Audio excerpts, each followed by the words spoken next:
toute la dimension de l'édition m'intriguait. Et donc j'en ai parlé à Lucia Kuhn, qui est la responsable du pôle littéraire artistique, et elle a adoré l'idée de faire un magazine pour des élèves de l'école Diagonale.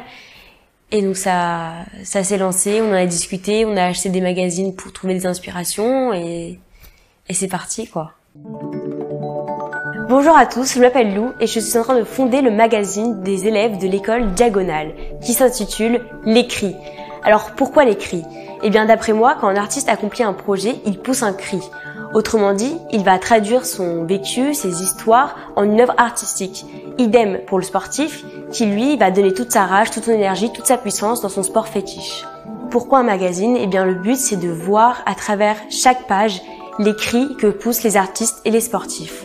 Chaque élève de Diagonale qui serait partant pour participer à ce projet, pour devenir reporter journaliste, pour exposer des écrits, pour montrer des dessins, des peintures, pour exposer une photographie, peu importe, tant que c'est de l'art ou du sport, pour faire même des interviews, eh bien vous êtes les bienvenus et on vous accueillera avec plaisir. Donc ce qui est intéressant, c'est de retrouver le format papier qui a un peu disparu parce que les réseaux ont pris le dessus. Et donc de revenir avec un format papier, avec le toucher qui est fondamental dans une vie humaine. Alors cet après-midi, on a eu la première réunion du magazine et ça s'est déjà très bien passé parce que tous les élèves avaient l'air motivés, parce qu'ils sont motivés et ils ont posé plein de questions, ils participaient pour donner des idées en fait au magazine, pour trouver les rubriques. Chaque personne avait son idée en tête et c'est ça qui est intéressant, c'est qu'on mélange les idées pour en faire un ensemble et j'ai hâte de voir ce que ça va rendre. Alors je m'appelle Lou, j'ai 17 ans, donc je suis en terminale à Diagonale au pôle littéraire artistique. J'ai la spécialité cinéma et la spécialité HLP, donc humanité, littérature, philosophie. En dehors de l'école, j'écris beaucoup et je retranscris mes nouvelles en scénario que je vais réaliser et que je vais monter après.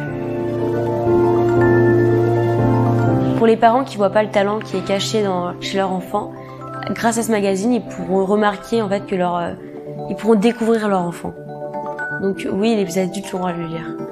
Les parents ont le droit de le lire.